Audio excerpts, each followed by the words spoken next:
大家好，欢迎来到末日。今天接着介绍《午夜凶铃》第3部《凶铃再现》。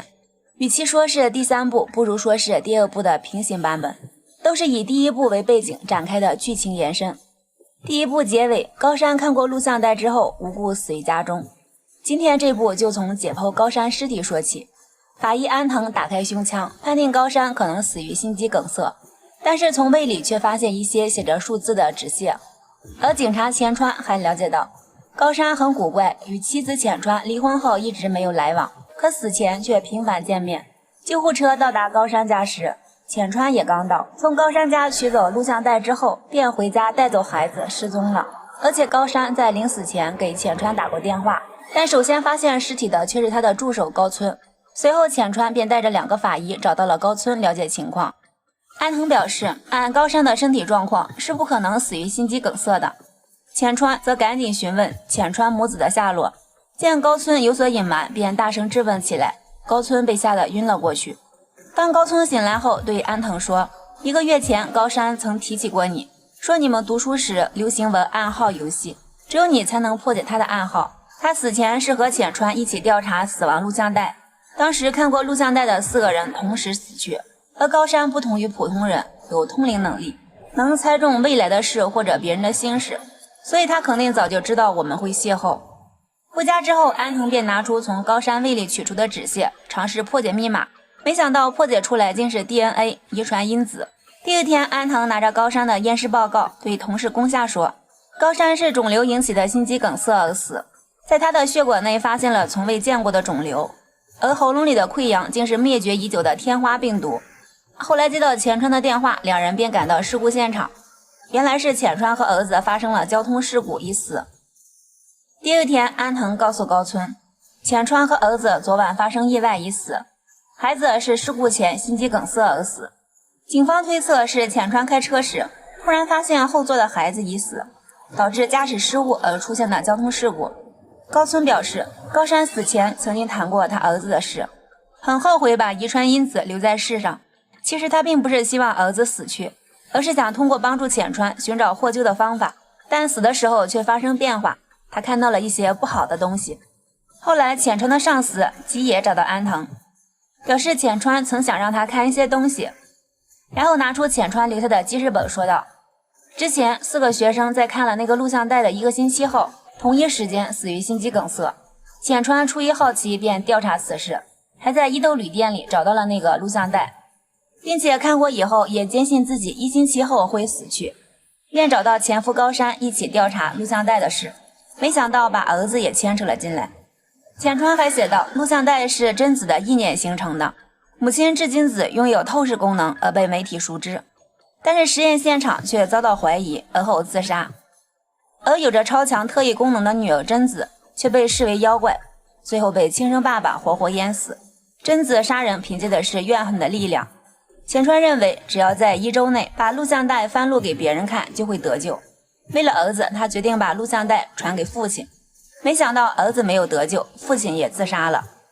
最后吉野拿出贞子的照片让安藤看，还把在浅川家找到的翻录的录像带送给他。此时安藤竟在吉野的身后看到了高山的影子。回家之后，安藤又拿出碎纸屑打算重新破解，这次破译出来的竟是礼物。安藤瞬间想起了吉野送给他的那盘录像带，于是就打开电视看了起来。看完之后，眼前竟出现了贞子死前的场景。当时一雄博士把贞子打晕扔到井里后，就跪在井口祈求原谅，还说贞子根本不应该来到这个世上。突然贞子出现在眼前，安藤急忙捂上眼睛，这时又出来一只手，睁开眼睛竟看到贞子正趴在自己身上亲吻，他赶紧用力将其推开，可是眼前却什么都没有。安藤急忙从电视里取出录像带，然后将其毁掉。次日安藤找到吉野，表示那个录像带是真的，充满了贞子的怨恨，看过的人一定会死。那4个学生就是看过录像带后诅咒而死的，劝他最好将所有的录像带全部毁掉，不然遇害人数会越来越多。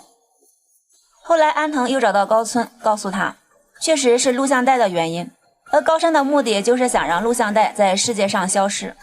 紧接着安藤又找到吉野，吉野就表示自己不想牵扯进去，让安藤带着录像带和浅川的记事本赶紧离开。安藤不停追问他是不是看过录像带，吉野则一再否认，表示只是梦到了贞子。说完就不停地咳嗽，然后就倒在地上死去了。从吉野家出来，安藤就把录像带全部毁掉了。高村过来握着他的手，感应到安藤的妻儿都意外去世，自己多次尝试自杀，都因惧怕死亡而自杀未遂。现在也很后悔看了那盆录像带，他害怕死亡。而孤男寡女在一起难免产生特殊的情愫，当天晚上两人就发生了关系。后来在实验室，宫下对安藤说，吉野并非死于心肌梗塞，而是窒息而死，在他身上也有那种天花病毒。安藤则拿出浅川的记事本让宫下看，宫下认为看过录像带后体内便会产生病毒，因为视网膜接收了藏在录像带里的病毒因子，然后就会在体内制造病毒。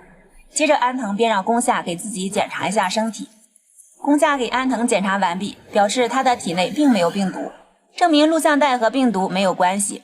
安藤也活过了1周，从吉野喉咙里检查出来的病毒是不同形状病毒混在一起的，具体什么原因要分析病毒构造后才能确定。后来警方在大楼的通风口发现了一具尸体，安藤也赶过来验尸，没想到打开一看，竟是死去的高村。浅川表示高村有生过小孩的痕迹，但是却找不到婴儿。就在安藤准备离开时，却听到了宫下的声音，对方表示贞子坠下的井口有一个缺口，然后就不断的咳嗽，脖子上还出现红斑。宫下继续说道，其实吉野和自己一样都没有看过录像带，他的死因就是浅川的记事本，只要看过记事本就会梦到那口井，仿佛身临其境。并不是所有人都会死，一定有解救的办法，看过的人会被病毒入侵，帮助病毒繁殖。你也看过浅川的记事本，为什么你还活着呢？你到底干了什么？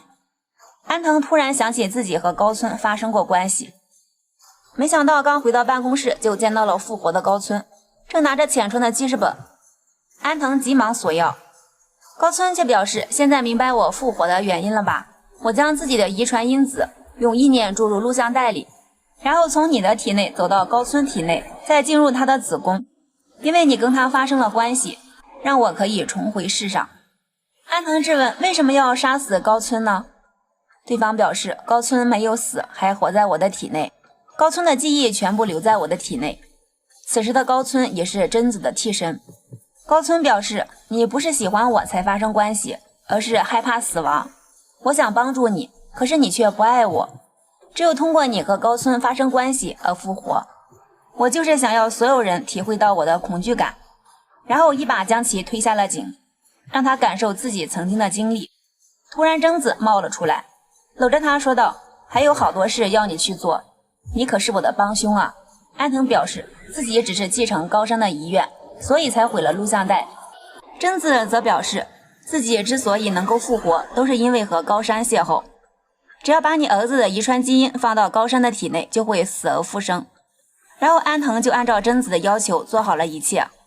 安藤坐在海边，突然听到身后有人喊爸爸，扭头一看，原来是自己复活的儿子，然后来到儿子身边，也见到了同样复活的高山和贞子。高山说这个礼物怎么样？而且浅川的记事本已经决定出版为小说了，这样会有很多人看到，都会将贞子尝过的恐惧感在这个世界上广泛传播。贞子要诞生于世上，贞子般的人会不断增加，比过滤性病毒更强，开始在读者体内不断繁殖。之后的发展我就控制不了了，也许人类的进化就全靠这个病毒了。电影结束，看完就感觉高山和贞子的特异功能神通广大，跨世纪的进化史简直无所不能。如果真有这样的特异功能，那地球受得了吗？喜欢就点赞关注一下，感谢大家观看，我们下期再见。